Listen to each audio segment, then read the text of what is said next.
जब क्रिया योग ध्यान करते हैं अंदर में एक पंचकोशी परिक्रमा होती है जिसको आप समुद्र मंथन भी कह सकते हैं। ब्रह्मा क्या काम करते हैं, हर रचना जो बनाते ऐसा दोबारा नहीं मिलेगा। पास्ट लाइफ में चेहरा कुछ और, इस जन्म कुछ और, अगले जन्म कुछ और, ये नहीं, हर पल हम बदलते रहते हैं। सनातन का अर्थ होता है कि इटर्नल, जो पहले था आज भी रहे आगे भी रहे। मैं पिछले कुछ दिनों से आश्रम में हूँ और मैंने देखा कि यहाँ पर वीगन खाना ही मिलता है। हम क्यों नहीं दूध पी सकते? जब सत्य से जुड़ते हैं तो हमारा सात्विक खाना क्या है पता चलता है। हमारा दूध हमारे माँ के पास था, गाय का दूध गाय के बच्चे का है। प्लांट न्यूट्रिशन में भी हमारा खाना सेलेक्टिव है। मक्का है, मिलेट है, बाजरा है, गेहूँ है, चावल है, इसका जो बीज है हमारा खाना वो है।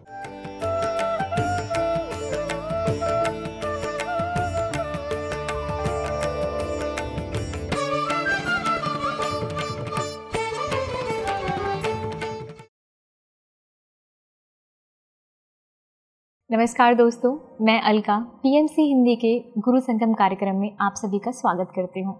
तो आइए दोस्तों, पुनः एक बार हम मिलते हैं स्वामी श्री योगी सत्तम जी से।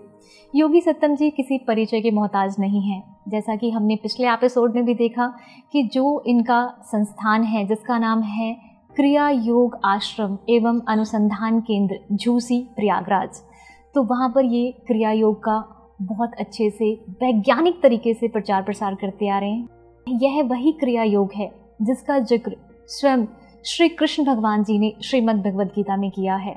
और उसके बाद जो धरती पर अवतरित अवतार रहे हैं श्री श्री अजर अमर महाअवतार बाबा जी, उन्होंने स्वयं वट वृक्ष की छाया में प्रकट होकर युक्तेश्वर गिरी जी को एक बहुत ही पुण्य ग्रंथ जिसका नाम है केवल्य दर्शम को लिखने का बात कही थी। और उसके माध्यम से हमें बहुत सारी जानकारी क्रिया योग के बारे में पता लगती है। उसी परंपरा को आगे बढ़ाने का काम किया है श्री गुरुदेव योगी सत्तम जी ने किया है। स्वामी जी, आपका बहुत बहुत स्वागत है पीएमसी हिंदी के स्टूडियो में। स्वामी जी, हम सभी बचपन से, चूँकि मैं अगर अपनी खुद की बात करूँ तो मेरी स्कूलिंग गुरुकुल से है, तो मैंने पतंजलि अष्टांग योग सूत्र को बहुत अच्छे से पढ़ा है। लेकिन वर्तमान युग में पतंजलि अष्टांग योग को एक अलग तरीके से देखा जा रहा है। आपका इस पर क्या विचार है?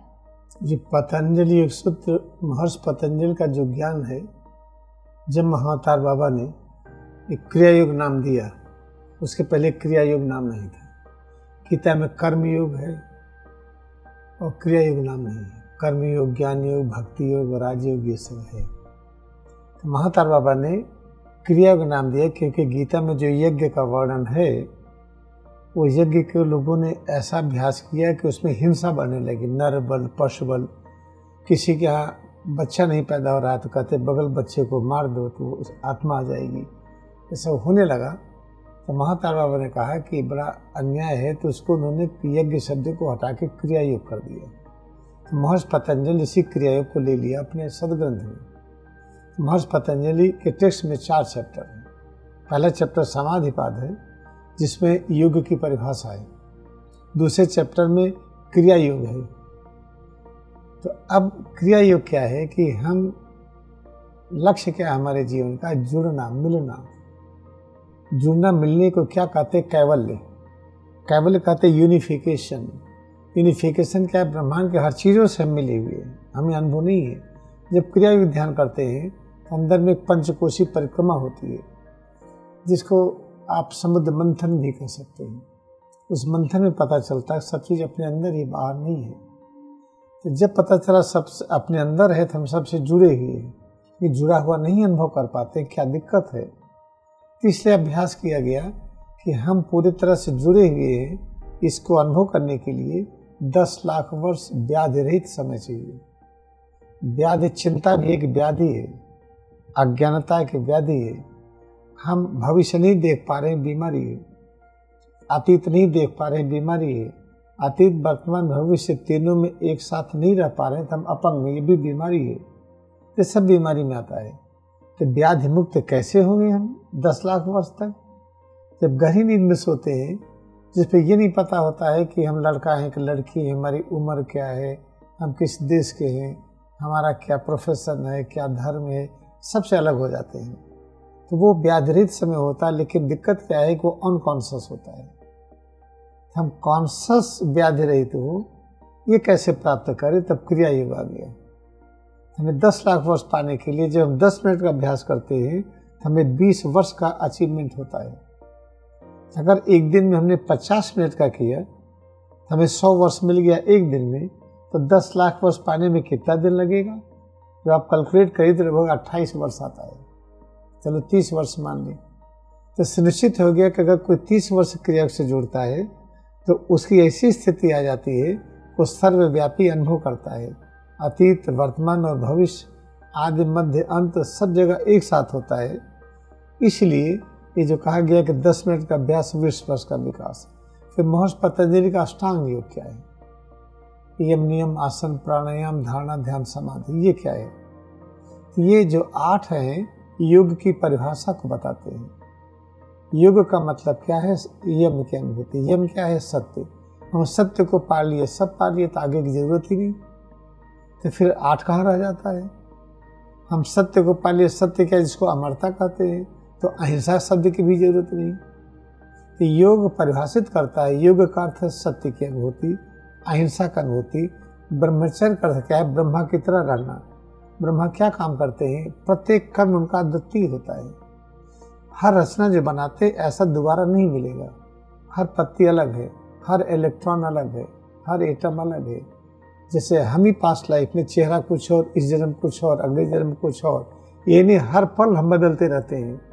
हर पल जो नित्य नवीनता प्रकट होती है, ये ब्रह्मा की शक्ति है। तो ब्रह्मा के नियम आचरण करना, हम जो करें ऐसा कभी नहीं हुआ हो। अतीत भी बहुत अच्छा था, वर्तमान भी बहुत अच्छा है। इस तरह से हम जीवन व्यतीत करते हैं तो इसको कहते हैं ब्रह्मचर्य का पालन। जब ऐसा होता है तो चोरी करने का भाव ही खत्म हो जाता है कि हर चीज़ हम बना रहे हैं, चुराएंगे क्या? अस्ते अपरिग्रह संग्रह भी नहीं करेंगे, तो सब बना रहे हैं, सब ये नहीं, इतना सब बन रहा है तो आदमी इकट्ठा क्यों करेगा? तो सत्य, हिंसा, ब्रह्मचर्य, अपरिग्रह, अस्ते, पांचों एक ही भाव को प्रकट करते योग। और इसी भाव को नियम भी प्रकट। नियम क्या? शौच, संतोष, तप, स्वाध्याय, ईश्वर पर ध्यान निहित है ना नियम 5। तो शौच का मतलब पवित्र। तो पता चला कि सत्य की अनुभूति हो गई तो हम तो पवित्र हैं, ये भी पता चल गया। और हम संतुष्ट हो गए, सब तो मिल गया, हमें कुछ चाहिए ही नहीं। इस तरीके से योग क्या है? योग ही बताता है कि यम को जानिए यही योग है, नियम जानिए यही योग है। फिर आसन क्या है? आसन की एक परिभाषा है, स्थिर सुखम आसनम। हमारा सुख स्थिर हो जाए। वह सुख घटता बढ़ता तो आसन नहीं है। सुख कब स्थिर होगा? जब हर चीज़ को पता चले परब्रह्म ही आपके रूप में है, परब्रह्म ही हवा के रूप में, आसमान के रूप में, पृथ्वी के रूप में, तो हमारा सुख स्थिर हो जाएगा। अगर हम देखेंगे बड़ा है छोटा, हमारा सुख ऊपर नीचे होगा। ये जब हमें केवल स्थिति प्राप्त हो जाती है, परब्रह्म सब रूप में विद्यमान, इसके अनुभव होते ही हमारा सुख स्थिर होगा। इसका मतलब आसन का क्या मतलब है? केवल स्थिति प्राप्त करना, यानी योग अवस्था प्राप्त करना। इस तरह से योग को हम कैसे एक्सप्लेन करें, तो महर्षि पतंजलि 8 तरह से समझाने का प्रयास किए। योग का मतलब यम, योग का अभिप्राय नियम, योग का अभिप्राय आसन, योग का अभिप्राय प्राणायाम। प्राणायाम क्या? प्राण का आयाम, स्ट्रक्चर फंक्शन ऑफ द प्राण। प्राण ही पूरे ब्रह्मांड में प्रकट हुआ है, वही तो परब्रह्म के रूप में है। तो योग का मतलब ये प्राणायाम के बारे में जानना। धारणा, ध्यान, समाधि, ये सब योग की परिभाषा को ही व्यक्त करते हैं। समाधि का मतलब, सम का मतलब बराबर, आधि का मतलब दाहिने भी बाएं भी, इसको आइसोलेशन कहते हैं। केवल अवस्था को आइसोलेशन कहते हैं। आइसो मतलब इक्वल, लेसन मतलब मूवमेंट, हम इक्वल मूवमेंट करें, up and down, right and left, in and out, इसको आइसोलेशन कहते हैं। लोग समझते हैं आइसोलेशन हम सबसे झगड़ा में आइसोलेट हो जाते हैं, ऐसा नहीं है। तो इसीलिए क्रिया ध्यान करने के बाद ये सुनिश्चित हो जाता है कि 10 लाख वर्ष जो व्याधि रहित समय है, एक जन्म मिल जाएगा हमें। बाकी कुछ भी करिए ऐसा नहीं होने वाला है। बाकी सब इंटेलेक्चुअल टॉक होती है, लॉजिकल टॉक होती है, एक सीमा तक ले जाती है, वहीं छूट जाता है। ये इससे महर्षि पतंजलि जो अष्टांग योग है, योग की परिभाषा को बताता है। ये 8 अलग अलग नहीं है। फिर कहेंगे कि योगी कथामृत में 8 अलग अलग बताया गया है। परमहंस योगा ने लिखा है, ये पुस्तक जन सामान्य के लिए है, और इसके अंदर का जो ज्ञान है उसमें लिखा है कि योग के 8 अंग नहीं है। जैसे इसमें एक जगह मिलेगा आपको, शरीर है, मन है, दुख भी दूरी घटाइए, तो योग की अवस्था आई, वहाँ कहाँ अष्टांग योग है, वहाँ तो है नहीं जी। तीसरे इसके अंदर का जो विशुद्ध ज्ञान है, वो जो होली साइंस है, इसमें मिलेगा। जैसे यानी श्रीमद् भगवद गीता भीष्म पर्व में मिलता है। पूरे महाभारत में जो ज्ञान की एक गुण है, इंटेंस है, वो श्रीमद् भगवद गीता है, भीष्म पर्व में। ऐसे होली साइंस, योगी कथामृत, ऑटोबायोग्राफी के अंदर जो संपूर्ण ज्ञान है, होली साइंस में है, इस रूप में है ये। तो इसे सुनिश्चित है ये कि जब क्रियायोग करेंगे तभी हम 10 लाख वर्ष के ब्याज रह पाते हैं। अगर ऐसा न होता, कितने लोग हैं, सोचिए, वेद पढ़ रहे हैं, मंत्रोच्चारण कर रहे हैं, दुनिया भर का पूजा पाठ कर रहे हैं, पैसा पैदा करके दान भी कर रहे हैं, लोगों से गरीबों को दे रहे हैं, घर बनवा रहे हैं, उनको सेल्फ रियलाइजेशन नहीं हो रहा है। इसे ये सुनिश्चित क्रिया यही एक है जो सुनिश्चित तरीके से, देखिए हमारे जितने लोग बैठे हैं, इनकी आप एक एक हिस्ट्री लीजिए ना, तो कल्पना नहीं कोई कर सकता है कैसे कोई बदल सकता है, जैसे लोग ट्रांसफॉर्म हुई है। हमने किसी को कहा नहीं ट्रांसफॉर्म होने को, ये अपने आप होते हैं। जैसे हम अगर आग के पास बैठ गए तो गर्मी अपने आप आएगी, आग नहीं कहेगी आओ आओ हम गर्मी दे रहे हैं, लो, अपने आप आती है। तो ऐसे एक माहौल क्रियायोग में बनता है, वहाँ आने वाले स्वयं ट्रांसफॉर्म हो जाते हैं अपने आप। ये छोटे छोटे बच्चे यहाँ पर देख रहे हैं, इनका नोट्स देखिए, जो लिखते हैं यूनिवर्सिटी के लड़कों को देखिए, नहीं लिख पाएंगे। तो अगर आप देखिए कैसे लिखते हैं, देख के आश्चर्य होगा ये कैसे लिखते हैं। हमने कभी नहीं कहा कि लिखो ये करो, हमने किसी को कहा ही नहीं।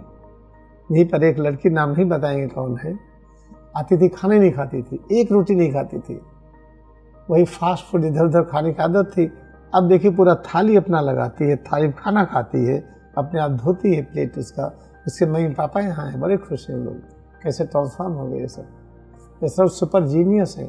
ये वही लोग आए हैं जो परमहंस योगानंद कहा था कि जो लोग हमारे साथ यहाँ ध्यान की गहराई में आ चुके हैं, वो सब भारतवर्ष में जन्म ले रहे हैं इस राष्ट्र को बनाने के लिए। तो लोग सामान्य नहीं, देखने में लोग छोटे उम्र के लगते हैं, अंदर से लोग बड़े विशाल हैं, जो हम फील करते हैं। किसी को कभी मैं छोटा मानता ही नहीं, किस रूप में है। ये है महर्षि पतंजलि का जो अष्टांग योग, एक संक्षेप में जो हम बताने का प्रयास किया। बहुत बहुत स्वामी जी, आपने बहुत ही अद्भुत ज्ञान हमें दिया। इसका ये एक आई थिंक एक नया अवतरण आज हमें पता लगा, इससे पहले नहीं पता था इस तरीके से इसका ये भी एक अनुवाद हो सकता है। स्वामी जी, अभी आपने जब आप ये सभी बातें बता रहे थे तो आपने एक बात का जिक्र किया कि 10 मिनट का अभ्यास और 20 वर्ष का विकास। तो मैं ये जानना चाहूँगी कि जो सामान्य जन है, क्या हर किसी को आपके यहाँ पे आश्रम में ही आके सीखना है और उसको पूर्ण काले की यहाँ पे रहना पड़ेगा, ये सामान्य गृहस्थ व्यक्ति भी जो है क्रिया योग अपने घर पे रह के कर सकता है? देखिए, गृहस्थ का मतलब क्या है, पहले इसको समझिए। जब हम क्रिया योग ध्यान करते हैं तब हम अपने घर में रहने के योग्य हो जाते हैं, इसके पहले घर में नहीं रह पाते हैं। क्रिया ध्यान करने के बाद विकास की एक ऐसी अवस्था आती है कि हम घर में रहने के योग्य हो जाते हैं, परिवार को पालने के योग्य हो जाते हैं, बिजनेस करने के योग्य हो जाते हैं, उसको गृहस्थ जीवन कहते हैं। और जब गृहस्थ रह करके पूरे कार्यक्रम में लीन होकर के जब अनुभव करते वर्क इज वर्शिप है, तो वही व्यक्ति के अंदर जो ज्ञान आता है बहुत तेजी से बढ़ता है, जैसे तीर की तरह जाता है, तो वही वानप्रस्थ हो जाता है। और तो परम ज्ञानी हो गए, सारा ज्ञान तीर की तरफ फेंक सकते हैं, फिर घूम घूम करके गांव को बांटने में सक्षम हो जाते हैं। उस ज्ञान को बांटते बांटते उनका ज्ञान इतना बढ़ता है कि संपूर्ण ज्ञान के साथ जुड़ जाते हैं, तो वही सन्यासी हो जाते हैं। सन्यासी मतलब ये नहीं था घर छोड़ के चले गए, सन्यासी कहते हैं हमको सब कुछ मिल गया, कुछ पाने का नहीं रहा, संपूर्ण ज्ञान में हो गए, शक्ति में हो गए, शांति में हो गए, आनंद में हो गए। अब पता चल गया कि हमारा जन्म होता है न मृत्यु होता है, जब तक चाहे शरीर को रखें, जब तक चाहे न रखें, ऐसे व्यक्ति को सन्यासी कहते हैं। हर व्यक्ति सन्यासी होने के क्रम में आगे बढ़ना चाहिए, और ये अधिकार सबको प्राप्त है। जो भी मानव है, जो ऐसी रचना हो जिसकी जड़ ऊपर हो और तना बाकी चीज नीचे है। पेड़ पौधों में जड़ नीचे होता, बाकी चीज ऊपर होता है, जड़ को सिर कहते हैं। जानवरों में देखिए, जड़ है तो सिर है, और जो तना है पैरेलल टू द ग्राउंड होता है। हम लोगों में जड़ ऊपर है, बाकी चीज नीचे है। ऊर्ध्वमूला, ऊर्ध्व में मूल है, ऊर्ध्वमूला अधो शाखा, अश्वत्थम, इसी का नाम अश्वत्था है। तो गीता में कहते हैं अश्वत्था का अर्थ पीपल, उनकी काल्पनिक व्याख्या है। लोग सोचते गीता में, गीता का अर्थ गीता में ही मिलेगा, गीता का अर्थ हमको अलग से लगाने की आवश्यकता नहीं है। तो कृष्ण भगवान ने कहा सभी वृक्षों में अश्वत्था हूँ, तो अश्वत्था का अर्थ गीता में मिलेगा, हम अलग से क्यों लगाते हैं, पीपल है। तो इसका अर्थ देखिए 15वें अध्याय में पहला श्लोक है, ऊर्ध्वमूल अधो शाखा अश्वत्थम, ऐसी रचना जिसकी जड़ ऊपर शाखा नीचे अश्वत्था है, तो मानव ही है। इसका सिर जड़ ऊपर, बाकी चीज नीचे है। तो इस अश्वत्था का गुण क्या है? अव्ययम, प्राहु इज सेड, अव्ययम, ये चुकता नहीं है, इसका कोई भी अंश चुकता नहीं है। और इसका चुकता नहीं तो इसके अंदर जो परिवर्तन, उसी को छंद कहते हैं। छंद होता है जो मन को शांति दे दे। छंदाशेष से परिणाम, इस अश्वत्थ वृक्ष की पत्तियां वही छंद है जो कड़ापन, ढीलापन, हल्कापन, भारीपन, गर्मी और सर्दी, भूख और प्यास, जितनी तरह की अनुभूतियाँ हैं वो इसकी पत्तियां हैं। यत्सम वेद, इसी अनुभूति को वेदों का ज्ञान कहा गया है। सब वेदविद, इसको जानने वाले वेद का ज्ञाता कहते हैं। जो वेद खरीद करके लाते, ऋग वेद लाए, आयुर्वेद लाए, साम वेद, अथर्ववेद पढ़ रहे दिन रात, वो वेद नहीं आता उनको। जैसे नहीं ये कंप्यूटर रट ली कोई चीज़, सेल फोन रट ली, इससे क्रिया का ध्यान लाड़ी मासे ने कहा है, क्रिया का ध्यान ही वेद पाठ है। तो ये स्पष्ट समझ लीजिए कि जब हम 10 लाख वर्ष तक नहीं पहुंचेंगे तो हमें ज्ञान नहीं आएगा। इसलिए क्रिया का ध्यान करना आवश्यक है। कुछ भी कर ले, हम आइंस्टाइन बन जाए, हम न्यूटन बन जाए, हम जेसी बोस बन जाए। J C Bose is the top scientist in the world, जो ये दिखा दिया कि इस प्लेट में भी जान है। हमने सिद्ध किया था। आपका थाली भी धुलिए तो उसमें चोट न लगे, आराम से धोइए। गौम नहीं कहते हैं कि अगर थाली गिर गई हाथ से, चम्मच गिर गया तो अपशकुन है। इसको जेसी बोस ने प्रूव किया था मशीन लगा करके। जब थाली गिराइए तो उसकी लाइफ कम हो जाती है। तो according to me the highest best scientist, super scientist is J C Bose. और कभी उन्होंने अपना नाम नहीं दिया नोबेल प्राइज के लिए। जो मार्कोनी ने खोजा उसको पहले खोज लिए थे जेसी बोस, लेकिन इनाम मिला मार्कोनी के। हमारे देश के लोग काम करके इनाम नहीं चाहते हैं, भारतीय संस्कृति, हम नाम चाहते ही नहीं है। तो जब 10 लाख वर्ष का विकास हमको पाना है और कोई शिक्षा नहीं है जिससे हमको मिले, इसीलिए क्रिया का पहुंचना इसलिए आवश्यक है। हमारे देश का हर व्यक्ति परम ज्ञानी हो जाए। जो लिख पढ़ करके हम ज्ञानी होते, ठीक है, दैट इज इंटेलेक्चुअल नॉलेज। उसमें अगर तनख्वाह न मिले तो हम नहीं पढ़ाने जाएंगे।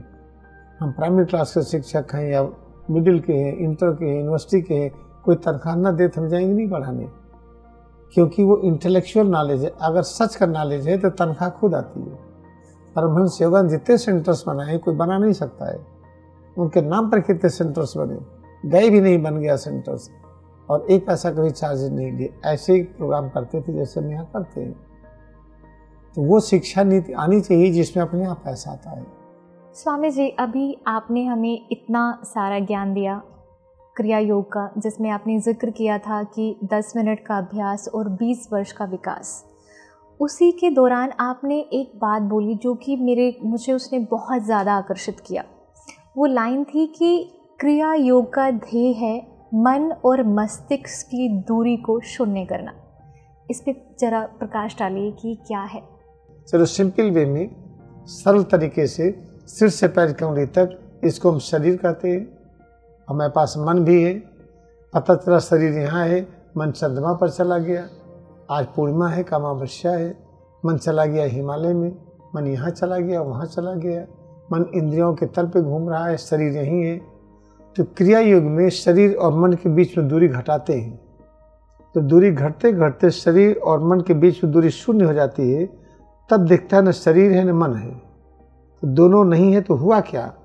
पता चलता है ब्लिस, पता चलता एवर न्यू जॉय, पता चलता ऑमनीपोटेंट पावर, ऑमनीशिएंट कॉन्शसनेस, सर्वज्ञता, सर्वशक्तिमान स्थिति, अमरता, ये पता चलता है। जैसे हाइड्रोजन ऑक्सीजन है, जब दोनों को मिलाइए तो ना हाइड्रोजन दिखेगा ना ऑक्सीजन पानी दिखेगा। तो ऐसे बड़ा आसान है। मन है यहाँ पर, शरीर है, दोनों को मिलाइए। मिलाने की क्रिया बहुत आसान है। आप मिलाते जाइए, अभ्यास करते जाइए। निश्चित रूप से एक ही जन्म में आप लाड़ी महाशय के ज्ञान तक पहुँच जाएंगे। जैसे लाड़ी महाशय 1886 से लेकर के 1895 तक बैठे ही रहे, वो सोए ही नहीं। हार्डली पल्स रेट चलती हो, हार्डली सांस लेते हो, हार्डली हार्ट बीट हो। परम चैतन्य अवस्था में बैठे थे, उनकी फोटो यहाँ लगी हुई है लहरी महर्षि की। और यही नहीं, पल भर में प्रकाश के वेग से अधिक तेजी से जा करके काम करके आ जाना और बताना भी नहीं कि हम नहीं किया, इतनी विनम्रता। तो जब क्रिया ध्यान करके शरीर मन के बीच में दूरी घटाते हैं तो एक ही जन्म में लहरी महाशय की स्थिति तक पहुंच जाते हैं। स्वामी युक्तेश्वर की तरह ज्ञानावतार के रूप में हो जाते हैं। कुछ भी लिखिएगा स्क्रिप्चर हो जाएगा। परमहंस योगानंद के रूप में हो जाते हैं। पूरे विश्व में कार्यक्रम फैलाने के लिए इतने समर्पित हो जाएंगे, अगर एक आदमी भी पृथ्वी पर रह गया तो हम उसके लिए आएंगे। कौन ऐसा करेगा? इसलिए शरीर मन के बीच में दूरी घटाने से ये चीज़ें आती है। स्वामी जी, अगर हम सामान्य जन की बात करें, क्योंकि मैं आपकी बात नहीं कर रही हूँ, यहाँ पे बैठे सभी संतों की बात नहीं कर रही हूँ, एक सामान्य जीवन में हर दिन हमें थकान महसूस होती है, भूख प्यास लगती है, हमारा शरीर जो है बहुत जल्दी ऊर्जा रहित हो जाता है। तो मैं पिछले कुछ दिनों से इस आश्रम में हूँ और एक तकनीक जो मैं सीख रही हूँ जिसको हम बोलते हैं स्टैंडिंग रिचार्जिंग। स्टैंडिंग रिचार्जिंग का क्या अभिप्राय है, इसका क्या महत्व है, कितनी देर हमें करना चाहिए और ये जन के विकास में किस तरीके से सहायक है? कोई अगर स्टैंडिंग रिचार्जिंग का एक्सपर्ट हो जाए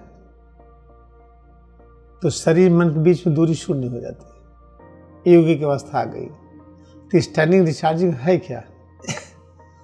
जो योग के नाम से जो फैला हुआ था, जब परमहंस योगानंद ने देखा कि ये तो लोग कर नहीं सकते हैं सब, तो 1916 में जब उनको पूरी तरह से अनुभव हो गया सच है क्या, उनके परब्रह्म के बीच में दूरी नहीं उनको पता चल गया, तो स्वामी युक्तेश्वर उनको स्पर्श किया और पूरा वो दिखाई पड़ गया ब्रह्मांड क्या है। तब उन्होंने कहा कि एक नई चीज़ लाना चाहिए जिसको सब लोग कर सकें। तो 1916 में गुरुदेव के निर्देश में फिर रिचार्जिंग का आविष्कार हुआ, जिसको इनर्जाइजेशन भी कहते हैं। तो ये आविष्कार परमहंस योगानंद ने किया था जी। तो उसका जो 1 से लेके 38 तक क्रियाएं हैं SRF में जो कराई जाती है योगदा मठ में, जो वाशिंगटन DC में, लॉस एंजलिस में, जो कैलिफोर्निया में एक सेंटर बनाया परमहंस योगानंद 1920 में, सेल्फ रियलाइजेशन फेलोशिप, और इंडिया में बनाया था रांची में योगदा मठ। तो योगदा मठ अब वहीं से चलता है SRF कैलिफोर्निया से, वही पूरा इसका हेड ऑफिस अमेरिका में है। तो जब उनको पता चल गया कि उनको करना क्या है, लेकिन वो अमेरिका जा नहीं रहे थे, वो कहीं डायरेक्टली चाहते महाअवतार बाबा बताएं, क्योंकि हमको उन्होंने भेजा है, हम मानते हैं गुरुदेव बात से, लेकिन हम भी तो सुनना चाहते हैं। अंत में जब सुबह से ध्यान बैठते बैठते 2 बज गया, तो लगा उनका सिर अब टुकड़े टुकड़े हो जाएंगे और ध्यान करेंगे। तो सिर टुकड़े टुकड़े क्यों हो जाएंगे ध्यान करने में? एनर्जी की इंटेंसिटी जैसे 50 वाट का बल्ब है, तो उसमें आप 2000 वाट डालिए, फ्यूज नहीं हो जाएगा। तो एक सीमा तक energy level head to toe जो सहन करती है, इसके बाद सहन नहीं करेगी। तो उसका मैट्रिक्स इतना डीप हो गया था कि महाअवतार बाबा को आना पड़ा। 4 गड़पा रोड पर फिर महाअवतार बाबा प्रवेश किए उनके कमरे में। कहते हाँ बेटा मैं ही बाबा जी हूँ, मैंने तुम्हें तैयार किया है अमेरिका जाने के लिए, तुम जाओ, लोग इंतजार कर रहे हैं। तो फिर कौन अमेरिका जाता है? उनके साथ जाने के लिए तैयार, कहे नहीं तुम निकल नहीं पाओगे कमरे से, भी प्रयास भी मत करना। तो बाहर हाथ दिखाते हुए महाअवतार बाबा फिर चले गए, इनका पैर जम गया कि निकल ही नहीं पाएंगे। तो अमेरिका गए, वहाँ जाने के बाद जो सेंटर्स बनाया, तो जो रिचार्जिंग आविष्कार किया 1916 में, वो परमहंस योगानंद के द्वारा हुआ, युक्तेश्वर के निर्देशन हुआ, महाअवतार बाबा की प्रेरणा से हुआ। अब उस रिचार्जिंग को हम लेटे लेटे कर सकते हैं, बैठ के कर सकते हैं, खड़े होकर कर सकते हैं, खेतों में काम करते हुए कर सकते हैं, पढ़ाते हुए कर सकते हैं, पढ़ते हुए कर सकते हैं। इसके एक्सपर्ट हो जाए तब, क्योंकि हमारी इतनी स्टेज है, एक लेटी हुई स्टेज है। अगर लेटी हुई स्टेज में हम समाधि में नहीं हैं, योग में नहीं हैं, तो वो लेटी हुई स्टेज में हमारा ज्ञान सबसे कम जागृत होता है। उससे ज़्यादा जागृत होता है जब हम बैठे होते हैं, उससे और जागृत होता है जब हम खड़े होते हैं। तो स्टैंडिंग रिचार्जिंग कहा गया कि अगर हम खड़े करके रिचार्जिंग कर लिए 1 से लेकर 42 तक, तो आदमी दिन भर थकेगा नहीं, चिंता भी नहीं होगी, उसको कोई बीमारी भी नहीं होगी। इसलिए यहाँ पर जो फाउंडेशन स्ट्रेंथ तैयार की जाती है, 1 से लेकर के 42 तक की स्टैंडिंग रिचार्जिंग। रिचार्जिंग नाम क्यों पड़ा? क्योंकि जब जन्म लेते थे हम चार्ज होते हैं। जन्म लेते हमें ये नहीं पता चलता कि हमारा घर उनका घर, हमारी जाति क्या है, धर्म क्या है, अपना देश क्या है, स्किन कलर में कोई भेद, हमारा चेहरा सुंदर है कि उनका सुंदर। रिलेटिविटी के कॉन्सेप्ट से वो बच्चा ऊपर होता है, सापेक्षता सिद्धांत नहीं होता है, एकदम प्योर होता है वो। जैसे जैसे बड़ा होता है उसको लोग डिस्चार्ज करते जाते हैं, ये अच्छा ये बुरा, ये अच्छा ये बुरा, पाप और पुण्य। डिस्चार्ज होते होते पता चला कि अब वो जो एनर्जी उसको थकावट करता है। जैसे पानी बह रहा है और पानी रुक गया तो थका थोड़ी, बर्फ बन गया वो। बर्फ और पानी से कमजोर नहीं, बर्फ मारिए देखिए सिर तोड़ देगा। पानी की धार भी पहाड़ों गिरा देता है, वही पानी भाप बन गया। इस तरह से एनर्जी के अलग अलग डायमेंशन नहीं, पढ़ाया नहीं जाता है कि थकावट नहीं है। ये ऊर्जा के एक अलग रूप है, प्राण का एक अलग रूप है, जीवन का अलग रूप है, शक्ति का, ज्ञान का, शांति का अलग रूप है। ये ज्ञान के अलावा कुछ है ही नहीं। सिर से पैर की उंगली तक हम लेटे हों, बैठे हों, खड़े हों, चलते हों, काम करते हो, आराम करते हो, हर समय जो अनुभव करते हैं ये प्राण ही होता है, लाइफ होता है, ऊर्जा होती है, शक्ति होती है। लेकिन ये नहीं बताया जाता कैसे इसको प्रेम करें हम। उसको प्रेम करना नहीं आता तो हम कह देते थकावट है ये है। तो रिचार्जिंग के एक्सपर्ट होने के बाद थकावट रही नहीं जाती है, केवल ज्ञान है, शक्ति है, शांति है, आनंद है, अमृत है, ये अनुभव होता है। ठीक, रिचार्जिंग देखिए सबसे इम्पोर्टेंट क्या है करने के लिए। रिचार्जिंग का पूरा लक्ष्य क्या है कि जो पैरों में शक्ति बह रही है, हाथ में बह रही है, आँखों में बह रही है। हम आँखों बहुत लाइक करते क्योंकि अच्छा हिमालय है, वाह क्या बढ़िया फूल है, अरे वाह। आँखों से देख करके जो राग द्वेष हो रहा है ये हमको शरीर मन के बीच में दूरी घटाने नहीं देता है। ऐसे कान से सुन करके कोयल की वाणी क्या अच्छी है, मैना कितना अच्छा बोलता है, कौआ कहाँ से आगे काँव काँव करता है। तो कान के क्षेत्र में जब आवाज़ों को सुनते हैं राग द्वेष होता है तो राग द्वेष शरीर और मन के बीच दूरी घटाने नहीं देता है। ऐसे स्पर्श के तल पर अरे हमको एयर कंडीशन चाहिए, क्यों चाहिए? क्योंकि जो गर्मी अच्छी नहीं लग रही है, एयर कंडीशन बहुत ठंडा हो गया, अरे इसको कम करिए, 24 कर दीजिए, 22 कर दीजिए, तो 18 बहुत ठंडा है। तो हमको स्पर्श के तरीके पर शरीर में जो स्पर्श की अनुभूति है, जिसको काड़ापन, ढीलापन, हल्कापन, भारीपन, गर्मी और सर्दी आदि कहते हैं, इसमें राग द्वेष होता है तो शरीर मन के बीच में दूरी नहीं घटा पाते। ऐसे स्वाद के तल पर अच्छा स्वाद है, कैसे बनाए, मेनू क्या लिखने लगते हैं। अच्छा स्वाद है, इसका स्वाद अच्छा नहीं है, ये गंध, ये तो दुर्गंध है, ठीक नहीं है, फाउल स्मेल है, अरे वाह क्या सुगंध है, जैस्मिन है ये। तो नाक के तल पर, स्वाद के तल पर जब राग द्वेष होता है तो शरीर मन के बीच में दूरी घटाने में बड़ी दिक्कत होती है। तो होता क्या सबसे इम्पोर्टेंट चीज, रिचार्जिंग क्रिया जब करते हैं तो पहला ध्यान भ्रूमध्य पर करते हैं। इसी भ्रूमध्य को नासिकाग्र कहते हैं। कुछ लोगों ने नासिकाग्र का मतलब समझा नाक के टिप पर ध्यान करना। अग्र कहते अग्रज, जो सबसे पहले बना हो। सबसे पहले नोज ब्रिज बनता है ये, लेकिन बच्चा पैदा होता नाक छोटी होती, लंबी बाद में होती है। तो ये जो बाद में होती है अग्रज हुआ नहीं, तो कनिष्ठ हुआ वो। तो भ्रूमध्य को नासिकाग्र कहते हैं। तो कैसे इन सब चीज़ों से राग द्वेष हटे, शब्द, स्पर्श, रूप, रस, गंध के क्षेत्र से राग द्वेष से मुक्ति हो, केवल पता चले कि ज्ञान है, शक्ति है, शांति, आनंद है।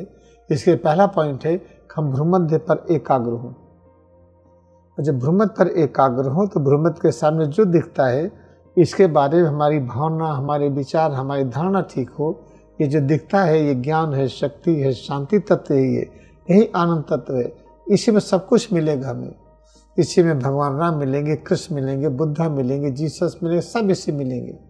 ब्रह्मांड की सारी रचनाएं इसमें दिव्य रूप में है। ये मान करके हमें भ्रूमध्य के सामने के क्षेत्र में एकाग्र होना होता है। जब एकाग्र होते हैं तो सबसे इम्पोर्टेंट चीज़, एक जो हम लोग एक स्टैंड लेके चलते हैं, अभी आपको दिखाएंगे हम, उसमें एक पीला सर्किल है, बीच में ब्लू है, स्टार है। इसमें जो एकाग्र होते हैं तो हमें भौतिक जगत, सूक्ष्म जगत, कारण जगत, तीनों का ज्ञान होता है। तो उसके साथ सिर और रीढ़ को अनुभव करना होता है। जब तक सिर और रीढ़ को पकड़ेंगे नहीं, हम भ्रूमध्य पर एकाग्र नहीं हो पाएंगे देर तक। सिर और रीढ़ को कहते हैं ये दंड है। ये प्राचीन काल में अगर कोई गलती करता था तो वो दंड स्वीकार करता था। दंड स्वीकार का मतलब नहीं कि अपने पर थप्पड़ मारेगा या अपने को डंडे से मारेगा, ऐसा नहीं है। दंड स्वीकार का मतलब है अगर हम कोई गलती करते हैं तो हम सिर और रीढ़ को स्वीकार करें, कैसे उस पर एकाग्र हो। जब सिर और रीढ़ पर एकाग्र होने लगते हैं तो ब्रह्म ज्ञान होता है, तो उसी दंड को ब्रह्मदंड कहते हैं। तो और वही दंड देखिए दंडी स्वामी लोग लेकर नहीं चलते हैं एक दंड, तो भूल गए वो, उसमें रीढ़ के अंदर 5 ज्ञान की गांठें हैं। हमारे एक दंडी स्वामी भर्ती थे, उनको हार्ट की प्रॉब्लम थी, आए थे वो, तो दंड हम ही छूने देते थे, बाकी को नहीं। दंड की पूजा करते थे तो हमें तो अलाउ था छूना। मैंने देखा पहली बार दंड, तो उससे 5 गांठें हैं, अंतिम गांठ है ऐसे निकला रहता है, जैसे ये मेडुला है, भ्रूमध्य है, इस तरह से है ये, और नीचे है। तो अपने रीढ़ के अंदर जो 5 ज्ञान की गांठें हैं, मूलाधार, स्वादिष्ठान, मणिपुर, अनहद, विशुद्धि, फिर मेडुला से भ्रूमध्य तक है, इसको दंड कहा गया है। इसमें एकाग्र होते हैं तो ब्रह्मदंड हो जाता है। इसकी जो पूजा करता है उसको और कोई पूजा की आवश्यकता नहीं होती है। लोग ये भूल गए तो लकड़ी लेके चलने लगे, ये ब्रह्मदंड है, प्रतीक लेके चलने लगे, तो उनकी गलती नहीं है। वो ला के न चलते तो हम कैसे बताते बढ़े। जो प्रतीक की पूजा कर रहे, कर्म कांड करे, किसी निंदा नहीं करना चाहिए। आज नहीं कल वो ट्रांसफॉर्म हो जाएंगे, आ जाएंगे क्रिया युग में। हमारा मुख्य इंपॉर्टेंट ये है कि जब क्रिया रिचार्जिंग करते हैं तो उसमें तो भ्रूमध्य पर एकाग्रता, सिर और रीढ़ को जिसको दंड कहते हैं उसमें इतना एकाग्र हो जाए कि ब्रह्मदंड के रूप में प्रकट हो जाए। जब ब्रह्मदंड प्रकट हो जाएगा तो उसके अंदर जो शक्ति दिखाई पड़ी वही शिव शक्ति होगी, वही विष्णु की शक्ति होगी। जो विष्णु की शक्ति सबकी रक्षा करती, जब उससे मिलन हो जाता है तो हमारा लक्ष्य पूरा हो गया, शरीर मन के बीच में दूरी आ गई, तो हम सबकी रक्षा करने में सक्षम हो जाएंगे, चाहे जो भी हो। वहीं तक हम लोगों को पहुँचना, यह रिचार्जिंग का एक संक्षेप में कॉन्सेप्ट। आपके भावनात्मक शब्दों से हम गदगद हो रहे हैं, मेरे पास शब्द नहीं है कि मैं क्या बोलूं अभी। स्वामी जी, मैं पिछले कुछ दिनों से आश्रम में हूँ और मैंने ये देखा कि यहाँ पर वीगन फूड के ऊपर वीगन खाना ही मिलता है, वेज नहीं।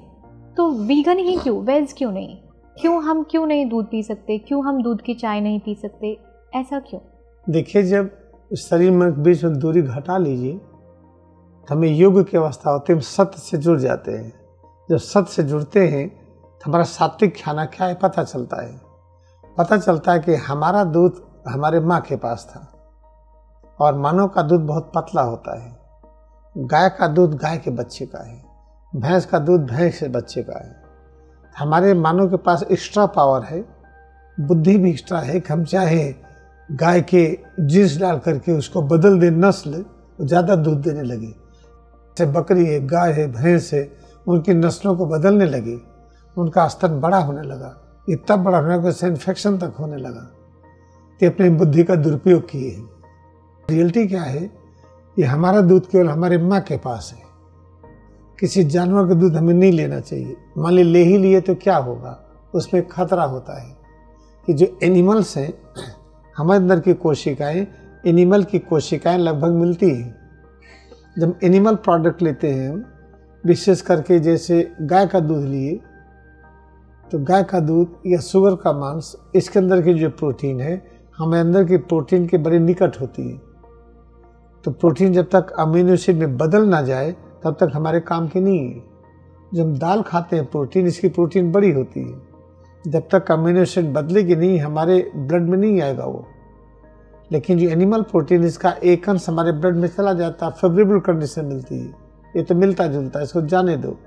लेकिन वो प्रोटीन एक फॉरेन प्रोटीन होती है, अंदर घूमती रहती है, जहाँ लेजीनेस वहीं सेटल होगी। ज़्यादातर प्रोस्टेट है या ब्रेस्ट ग्लैंड है या लीवर है या ओवरी है, यूट्रस है, यहाँ सब जमा होता है। जमा होते होते फिर वहाँ पर घर बना लेता है, फिर चाहता वहाँ से निकले ना, तो अपने घर को बड़ा करने लगता है, तो वही ट्यूमर हो जाता है, तो वही कैंसर हो जाता है। तो इसलिए हमारा खाना एनिमल प्रोडक्ट नहीं है, हमारा खाना प्लांट बेस्ड न्यूट्रिशन है। और प्लांट न्यूट्रिशन में भी हमारा खाना सेलेक्टिव है, केवल बीज है। बीज जैसे मक्का है, मिलेट है, बाजरा है, गेहूँ है, चावल है, इसका जो बीज है हमारा खाना वो है। तो इसका छिलका बहुत हार्ड है तो निकाल दीजिए। जैसे चावल का छिलका निकालिए ऊपर का, तो जो होता कन के साथ होता ब्राउन राइस, क्योंकि ब्राउन राइस निकाल देते तो सफ़ेद राइस हो जाता है, वो अधूरा है, नहीं लेना चाहिए। मार्केट के ब्राउन राइस में चूँकि राइस को देर तक रख नहीं पाते, कीड़े लगते हैं, तो केमिकल लगा देते, देखने में ब्राउन लगता है लेकिन ब्राउन है नहीं। मैं कनाडा में था तो एक आदमी लाए, गुरु जी बहुत अच्छी चीनी है, इंडिया की है, देसी चीनी है, ले आया हमारे पास। हमने देखा वही वाली चीनी जो बड़े दाना की है, उसको कलर कर दिया था। हम कहे कौन बनाया? हम कहे जरूर कोई इंडिया का रहा होगा दुकान वाला। बताइए कहाँ से आया? पता चला कि वो ब्रैम्पटन का कोई इंडियन शॉप है। हमने कहा बात कराइए, बात क्यों यहाँ ठगते हो कनाडा में आके? तो सफ़ेद चीनी को ब्राउन बना दिए हो, दो इसको ठीक वाली। तो लाया बुरा वो मेरठ वाला। होता क्या, जहाँ पैसे का व्यापार होता है वहाँ चीटिंग होगी। इस तरह लोग गलत व्यापार करते हैं। इनफैक्ट देखिए, होली साइंस में, ये वेद की साइंस है, इसमें वैदिक नॉलेज है। जो बाइबल का जो पहला चैप्टर है ओल्ड टेस्टामेंट, वो पूरा बाइबल, उसमें वैदिक नॉलेज है। उसमें लिखा हुआ है कि हमारा जो अनाज होना चाहिए, हमारा खाना होना चाहिए, प्लांट बेस्ड न्यूट्रिशन होना चाहिए, केवल सीड, बीज बस। और अगर फल है कोई तो फल पका हुआ हो, और वो फल जिसमें बीज होता है वही खाद्य है, उसमें ताकत है। जैसे आजकल नहीं चला हुआ है ये ऑरेंजेस सीडलेस, उसमें ताकत नहीं होती। जिस फल में ज़्यादा बीज हो वो ज़्यादा आपको शक्ति देगा। हमारा खाना बीज भी है, जैसे आम है, देसी आम में गुठली मोटी होती है, जूस कम होता है, लोग नहीं खाते हैं, चाहते फ्रेश ही आम हो, उसकी जो गुठली हो पतली हो और खूब हो, तो गैस करता है वो। तो जिसका बीज मोटा हो वो ज़्यादा खाद है। जैसे आपने देसी आम लिया या ऐसा आम लिया जिसका बीज मोटा है, तो आप छिलका भी खाइए। छिलका क्यों खाएं? अचार में छिलका खाते हैं कि नहीं? जी। अचार में छिलका निकाल के, पागल हो क्या, छिलका तो खाया जाता है। नींबू का अचार में, आम का अचार में छिलका खाते हैं। तो पके आम का छिलका में क्या दिक्कत है? कल्पना से कर दिए, क्योंकि बहुत अच्छा लगता नहीं खाने में, जिससे नहीं खाएंगे। जैसे आम खा रहे हैं, पूरा छिलका भी खाइए, उसका पल्प भी खाइए, उसकी गुठली को चूसिए, उससे मिनरल्स मिलता है। फिर उसको आप चाकू से काट के अंदर का बीज निकालिए, बीज भी खाइए। इस तरह से हमें पूरे फल को खाना है। जामुन है, बीज के साथ उसका पल्प भी खाइए। यानी ये लीची है, लीची ऊपर वाला निकाल दिए जो बहुत हार्ड होता है, बाकी सफ़ेद होता, बीज होता, दोनों खाइए। तो आप 2 लीची ज़्यादा खा नहीं पाएंगे, आम एक ज़्यादा खा नहीं पाएंगे।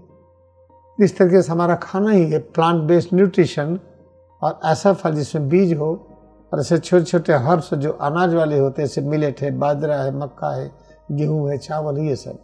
इसके अलावा हमारा खाना नहीं है। आदमी ये खाना खाए कभी थकेगा नहीं। लेकिन खाना खाने की एक नियम है, man do not live by bread alone. केवल आदमी खाना से नहीं जिंदा होता है, सोचता कितना खा ले ताकत आएगी, ऐसा नहीं है। खाना थोड़ा खाइए, काम ज़्यादा करिए, तो आप बीमार नहीं होंगे। स्वामी जी, सनातन परंपरा में जय श्री राम, जय श्री कृष्ण शब्द का उद्घोष किया जाता है। शाक्त परंपरा में माँ लक्ष्मी के मंदिर में श्री यंत्र को देखने को मिलता है। तो श्री शब्द से आपका क्या अभिप्राय है? देखिए, सबसे इम्पोर्टेंट चीज़ ये है कि हर अक्षर, हर शब्द, हर रचना का एक ही अर्थ होता, दो नहीं। ये हम सनातन कहते हैं, सनातन कहते जरूर है, सनातन है क्या इसको अनुभव नहीं करते हैं। सनातन का अर्थ ये होता है कि इटर्नल, जो पहले था आज भी रहे, आगे भी रहे। तो जो चीज़ पहले था आज भी आगे भी रहेगा, तो उसको सनातन कहते हैं। तो उसमें केवल श्री राम या श्री कृष्ण यही नहीं आएंगे, श्री क्राइस्ट भी आएंगे, महात्मा गांधी भी आएंगे, आप भी आएंगे, हम भी आएंगे, ये दृश्य जगत आएगा। ब्रह्मांड की प्रत्येक रचनाएं ये पहले भी थी, आज भी है, आगे भी रहेंगी। ये है सनातन। इसमें श्री का अर्थ क्या है? अगर आप श्री की गहराई में आइए, जिसको कहते हैं दंती सा का मतलब जीवन। जीवन कैसे मिलेगा? जब इंद्रियों को ऊर्ध्वमुखी करते हैं। इंद्रियों को ऊर्ध्वमुखी करते हैं तो इसका एक सिंबॉलिक है, जिह्वा जो पीछे मोड़ते हैं। ये जिह्वा पीछे मोड़ करके हम सा कहें तो ये श हो जाता है। जब श हो जाता है तो ऊर्ध्वमुखी करने पर अनुभव क्या होता है? एक र है, र कहते ऐसी शक्ति जिसको प्रचंड शक्ति कहते हैं, जिसको सर्वज्ञ तत्व कहते हैं, सर्वज्ञान तत्व कहते हैं, परम शांति, परम आनंद, उसको र से संबोधित करते हैं। तो उसमें जब श में र जोड़िए तो श्री होता है, और ई का मतलब है इधर, निकटतम। जब अपने अस्तित्व में एकाग्रता बढ़ाते से मन बीच में दूरी कम करते हैं तो पता चलता है कि जो सिर से पैर कमलित तक यही जीवन है। ये जब यही जीवन है सब कुछ यही है, तो हमें मिल गया उसी जीवन को, उसी को श्री कहते हैं, लक्ष्मी कहते हैं, माँ कहते हैं, वही भगवान कहते हैं, वही सनातन कहते हैं, वही सब कुछ कहते हैं। तो ये है श्री का अर्थ। श्री का अर्थ ये नहीं है कि केवल ये माँ से जुड़ा है या लक्ष्मी से जुड़ा है। लक्ष्मी का अर्थ कहते धन, कहते निधन हो गया, यानी यहाँ चला गया कुछ, निधन हो गया, तो धन उसी को लक्ष्मी कहते हैं। उसी धन को शक्ति कहते हैं। उसी शक्ति ही सिर से पैर कमर तक इसको बनाई है। शक्ति शरीर का रूप बनी है, तो शरीर ये शक्ति इसको बना के शक्ति से संचालित है, तो शक्ति को माँ भी कहते हैं, उसी को पत्नी भी कहते हैं, और शरीर को पति कहते हैं। तो बिना पत्नी के पति नहीं रहती है, और पत्नी ही पति की सेवा करती है। तो अंदर की शक्ति न रहे तो पैर नहीं रहेगा। तो पहले शक्ति को जाना चाहिए, फिर पति को। अगर हम फांसी लगा लेते हैं तो शरीर पहले चली गई और ये पत्नी बाद में गई। जैसे छिपकली की पूँछ कट गई तो पूँछ नाच रही है, यानी शक्ति पहले गई, शक्ति भी है उसमें, शरीर पहले चली गई। तो ये शरीर पहले चली जाए और शक्ति बाद में जाए तो तड़पन होती है। शक्ति पहले जाए, शरीर बाद में जाए, ये विधान होना चाहिए। क्रिया ध्यान में क्या करते हैं, जैसे परमहंस योगानंद एकदम प्राण को हटा दिए, शरीर बाद में गई। लहरी माँ से प्राण को हटा दिए, शरीर बाद में गई। तो जो पति पत्नी को ये कहते हैं, पति पत्नी मतलब नहीं है कोई लड़की है पत्नी है, लड़का पति है, वो सेवा करे, वो पहले मरे बाद में मरे। तो हम लोग अभी विश्वगुरु हुए कहाँ हैं? जब विश्वगुरु हो जाएंगे तब पता चलेगा पति पत्नी का ये मतलब है, श्री का ये मतलब है ये। और जब श्री का जब मतलब पता चल जाता है तो एकाग्र होकर के सिर एक मैग्नेट हो जाता है। जब सिर मैग्नेट हो जाता है तो इसी मैग्नेट पूरा ब्रह्मांड दिखाई पड़ता है। जब मैग्नेट ब्रह्मांड दिखाई पड़ता है तो इसी को श्री कहते हैं। तो ये जो सिर के अंदर ये जो एक फंटेल होता है, जो मुलायम होता है, इसके अंदर जो ज्ञान से सुषुप्त है, जो जग जाता है, तो सुषुम्ना नाड़ी जो चलती है, एक तरफ बंद एक तरफ खुली है, दोनों मिल जाती है, उसके मिलने से श्री प्रकट होता है। ये है। बहुत ज़्यादा सुंदर स्वामी जी, आपका हर एक शब्द इतना प्रेरणादायक है और ऊर्जा से भरा हुआ है। स्वामी जी, मैं पिछले 2-3 दिन से जब हमने क्रिया योग का प्रैक्टिसेस आश्रम में रहते हुए किया, तो एक चीज़ मैंने जानी सीखी, और जो भी आपने भी जिसका जिक्र किया कि हम अपनी जीवा को पीछे की ओर मोड़ते हैं। हम अपनी जीवा को पीछे की ओर क्यों मोड़ते हैं? और एक मेरा प्रश्न अभी साथ के साथ एक और है कि जो भी वहाँ पे स्वामी आते हैं वो एक दंड लेके आते हैं। वो दंड क्या है, उसका क्या महत्व है, और क्या वो सभी क्रिया योग सन्यासियों को मिल सकता है या कुछ खास लोगों के पास ही होता है? देखिए, जीवा को पीछे मोड़ने के एक संकेत है। आप देखिए ना, आप घर में देखिए, गांव में, शहर में, हर जगह देखिए, तो आजकल के बच्चे देखिए, आज से 50 साल पहले, 60 साल पहले जो बच्चे पैदा होते थे, लार चुती रहती थी। एक यहाँ पे कपड़ा रखते थे तो भीग जाता था कपड़ा। आजकल के बच्चे नहीं होते, लार नहीं चुती उनकी। ऐसे बीमारी आती है, मेंटली रिटार्डेड होते हैं, वो 25 साल में तब भी लार चुती है। आजकल बच्चे अवेकन हो गए हैं, उनको लार नहीं चुती है, पैदा होती जीनियस है ये। तो जब जीवा पीछे मोड़ते तो हम जीनियस में कन्वर्ट होने लगते हैं। हमारी अगर जीवा हम अंदर की तरफ मोड़ते हैं तो पूरे फेस पर जो ट्राइजेमिनल नर्व है, जो फेशियल नर्व है, क्रैनियल नर्व्स है, ये अंतर्मुखी होने लगती हैं। अंतर्मुखी होने लगती हैं तो इंद्रियों के तल पर राग और द्वेष प्रेम में बदलने लगता है। लेकिन जीवा उतना ही मोड़ना चाहिए, आराम से मोड़े। लोग लालच में ज़्यादा मोड़ते हैं तो स्वाद डिस्टर्ब होने लगता है। पता चला स्वाद ही डिस्टर्ब हो गया। ऐसा नहीं, किसी चीज़ का लालच नहीं होना चाहिए। जीवा का हल्का सा मोड़े और बाद में नहीं मोड़ना पड़ता है, अपने आप मुड़ा रहता है। छोटे बच्चों को देखिए जो बड़े टैलेंटेड हैं, उनको जीवा मुड़ा रहता है।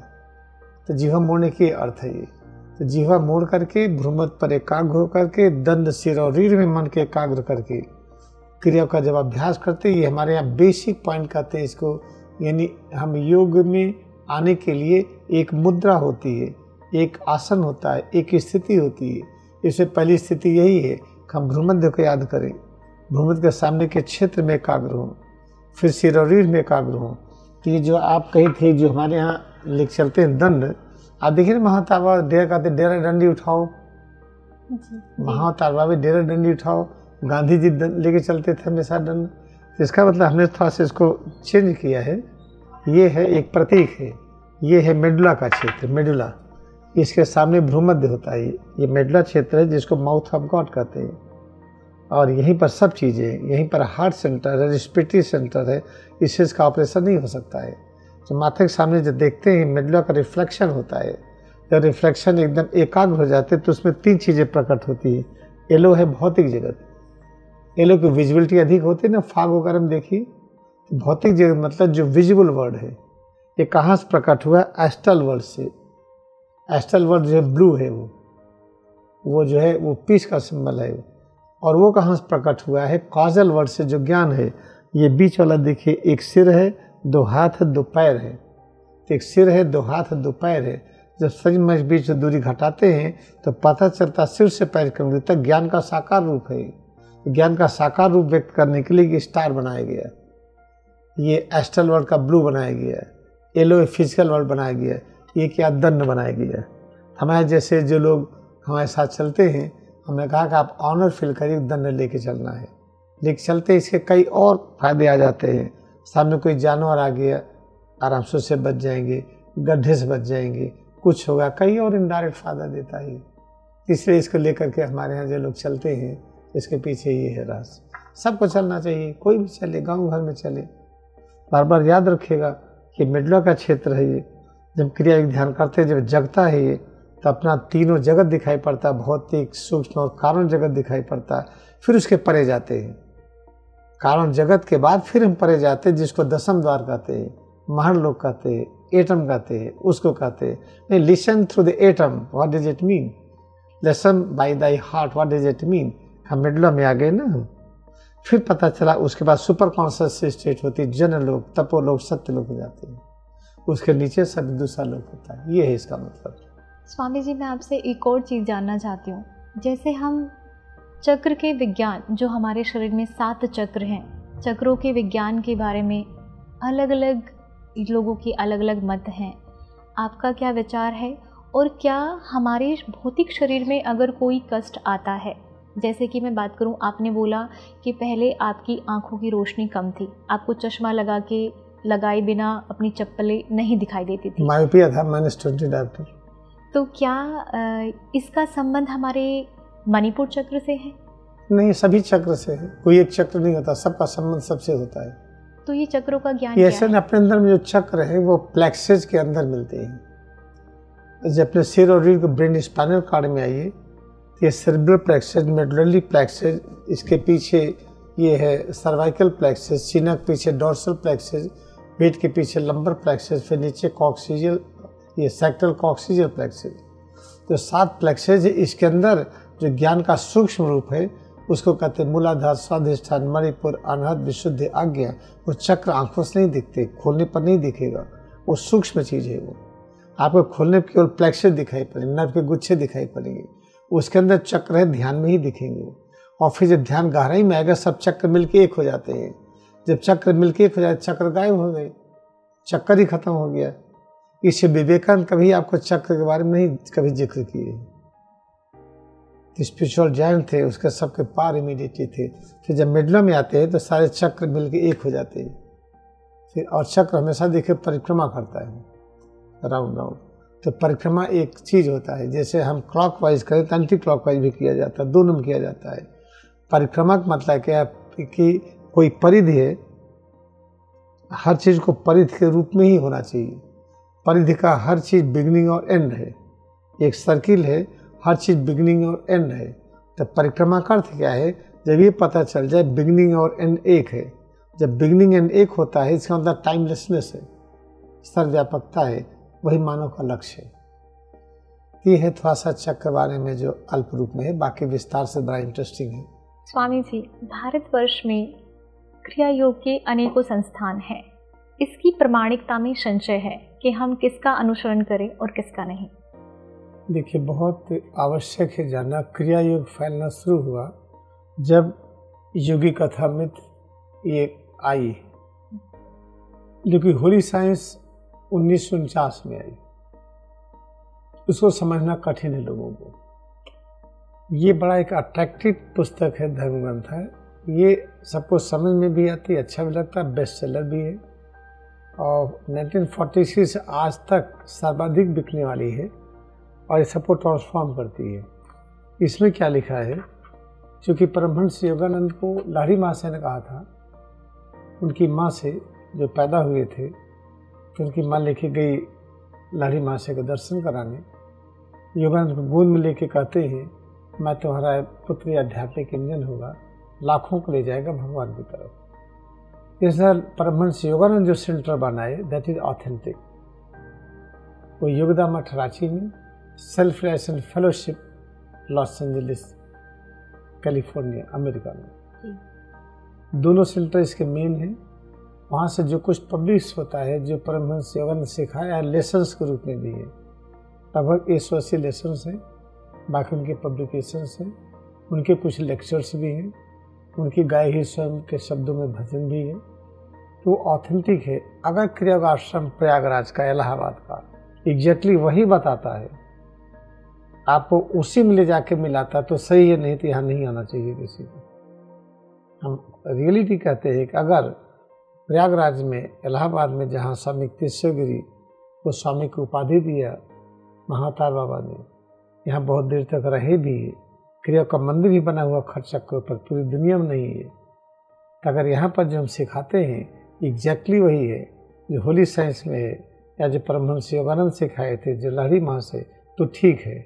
इसका प्रामाणिकता क्या है, इसको जैसे जैसे सीखते जाएंगे आपके अंदर से जाति भाव, सांप्रदायिक भेदभाव, अपनावाद, परायावाद हटने लगता है और 100% सबकी हीलिंग होती है अपने आप। यहाँ पर देखिए, भर्ती होने वाले हार्वर्ड मेडिकल से आए हैं, ऑल इंडिया मेडिकल से आए हैं, संजय पीजीआई से लोग आए हैं, हमारे यहाँ डॉक्टर वगैरह सब आए, डॉक्टर अपने परिवार वालों को भेजे हैं। ये तो वही है जो स्वामी तीर्थगिरी करते थे हीलिंग का, योगानंद करते थे हीलिंग का। सबसे निवेदन इसमें कोई ये आत्मसम्मोहन की बात हम नहीं करें कि आप हम पर बड़ाई कर रहे हैं, ऐसा नहीं है। हम आपको न बताएंगे तो आपको हानि होगी। यहाँ जो सिखाया जाता है एग्जैक्टली वही जो परमहंस योगानंद 32 वर्ष अमेरिका में सिखाए, जो स्वामी तीर्थगिरी लाहिड़ी महाशय ने दिया, वही है। यह एक प्रामाणिकता। आप अभ्यास करिए, पर आपके अंदर थकावट दूर होने लगी, चिंता दूर होने लगी, जातिवाद हटने लगा और सांप्रदायिक भेदभाव दूर होने लगा और सबको इतना मानते, अज्ञानी ज्ञानी को दोनों मानने लगे। तो जो भी आप सीख रहे ठीक है। स्वामी जी, आपका ज्ञान बहुत ज़्यादा भाव विभोर कर रहे हैं। आपसे एक मेरा अंतिम प्रश्न है, वसुधैव कुटुंबकम, इसमें आपका गहरा विश्वास है, और अगर मैं वसुधैव कुटुंबकम के बारे में बात करूं, तो आज जिस प्लेटफॉर्म के माध्यम से हम ये इंटरव्यू रिकॉर्ड कर रहे हैं, उस संस्था का नाम है PSSM, pyramid spiritual societies movement, और उसका हमारा जो एक one media company satellite television है वो है PMC हिंदी। और जो हमारे संस्थापक हैं ब्रह्म ऋषि सुभाष पत्री जी, उनका भी यही मानना था, वननेस, वसुधैव कुटुंबकम। उनका भी यही लक्ष्य है कि हर घर सत्य का दर्शन, हर व्यक्ति अपने स्वयं की ऊर्जा को पहचाने। नो डॉक्टर नो मेडिसिन के प्रिंसिपल पर काम करना है। आप अपनी स्वयं की ऊर्जा से ही खुद को हील कर सकते हो। तो स्वामी जी, आपका भारतवर्ष के युवाओं को और विश्व भर के युवाओं को PMC हिंदी के प्लेटफॉर्म से क्या संदेश है? वसुधैव कुटुंबकम का अर्थ वही है, वासुदेव का नाम जानते ही हैं जी। कृष्ण का नाम भी वासुदेव था, उनके पिता का नाम भी वासुदेव था।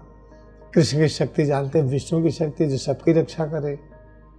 तो वसुदेव सबकी रक्षा करने की शक्ति को जब धारण करते थे, हमें को वसुदेव कहते हैं। सिर से पैर कमरे तक एक कुटुंब है ये। इस कुटुंब में पूरा ब्रह्मांड समाया हुआ है। जब अपने अंदर ये कुटुंब 5 क्षेत्रों में बचा हुआ है, अन्नमय कोश, प्राणमय कोश, मनोमय कोश, ज्ञानमय कोश, आनंदमय कोश, सब इसके अंदर ही है। अपने अंदर एकाग्रता जब होती है तब पता चलता है कि अपने अंदर सारा ज्ञान है जो विष्णु ज्ञान सबकी रक्षा करें। फिर पूरे पहले अपने कुटुंब की जब रक्षा कर लेते हैं, अपने अंदर जो पेड़ पौधे हैं, जीव जंतु, सब इनको जब सुरक्षित कर लेते हैं, तब ज्ञान आता कैसे औरों की रक्षा करें। पूरे ब्रह्मांड के इस प्लेटफॉर्म के, प्लेनेट के, पृथ्वी के हर राष्ट्रों में कैसे करें। वसुधैव कुटुंबकम का ये अर्थ होता है, वसुधा ही हमारा कुटुंब है, यानी हमारा परिवार है, हमारा घर है। क्या घर है? सबकी रक्षा करने से संबंधित जो ज्ञान और शक्ति है, कैसे हम हर चीज़ की रक्षा करें। तो इसे कहा गया क्षत्रिय धर्म। क्षत्रिय धर्म क्या है? जो सबकी रक्षा करे। क्षत्रिय धर्म वो नहीं जो लोग समझते हैं, उसका मतलब वो नहीं है। ये है इसका मीनिंग, मतलब वसुधैव कुटुंबकम प्रत्येक मानव का लक्ष्य होना चाहिए। युवाओं को आपको क्या संदेश है? क्रिया का ध्यान करिए, वसुधैव कुटुंबकम में स्वयं प्रवेश कर जाते हैं। क्रिया का ध्यान करने से हर चीज़ अपने आप हो जाएगी, कुछ सोचना ही नहीं है। सारे वेदों का ज्ञान अपने आप आ जाएगा, साइंस का ज्ञान आ जाएगा, एस्ट्रोनॉमी एस्ट्रोलॉजी ज्ञान आ जाएगा, और संपूर्ण चीज़ें उनके पास वही आएंगी जिसके आने से पता चलेगा कि वो सर्वव्यापी हैं। उनका अस्तित्व ज्ञानमय, शक्तिमय, शांतमय, आनंदमय है। फिर जब तक चाहे स्वेच्छा से रहेंगे नहीं क्या करके कोई चला गया जमराज लेके, या कोरोना आ गया, वायरस अटैक हो गया, या डेंगू हो गया, या प्लेटलेट्स डाउन हो गई, खत्म हो, ये सब नहीं होगा। ये होगा तब जब वो स्वयं चाहेगा, नहीं तो नहीं होगा। स्वामी जी, आपका व्यक्तित्व और आपके शब्द हमारे लिए ऊर्जा और प्रेरणा का महान स्रोत है। आपका अनंत कोटि धन्यवाद पीएमसी हिंदी के प्लेटफॉर्म पे। मैं सभी दर्शकों की तरफ से भी आपको अनंत कोटि धन्यवाद करते हैं। हम सबको प्रणाम करते हैं। तो दोस्तों, आज हमने अपने कार्यक्रम के माध्यम से ज्ञान के अथाह सागर स्वामी श्री योगी सत्तम जी से मिले, जिसके दौरान हमने विज्ञान, अध्यात्म और जीवन के विभिन्न पहलुओं जैसे चक्रों का ज्ञान, पातंजलि अष्टांग योग सूत्र, स्टैंडिंग रिचार्जिंग टेक्निक और मृत्यु के विषय में जाना। दोस्तों, स्वामी जी को सुनना ज्ञान रूपी सागर में गोते लगाने जैसा है। तो आप सभी से मेरा अनुरोध है कि इस कार्यक्रम के द्वारा प्राप्त हुए ज्ञान को अपने जीवन में आत्मसात करें और आध्यात्मिक उन्नति करें। फिर मिलेंगे, तब तक के लिए बने रहे पीएमसी हिंदी के साथ। नमस्कार।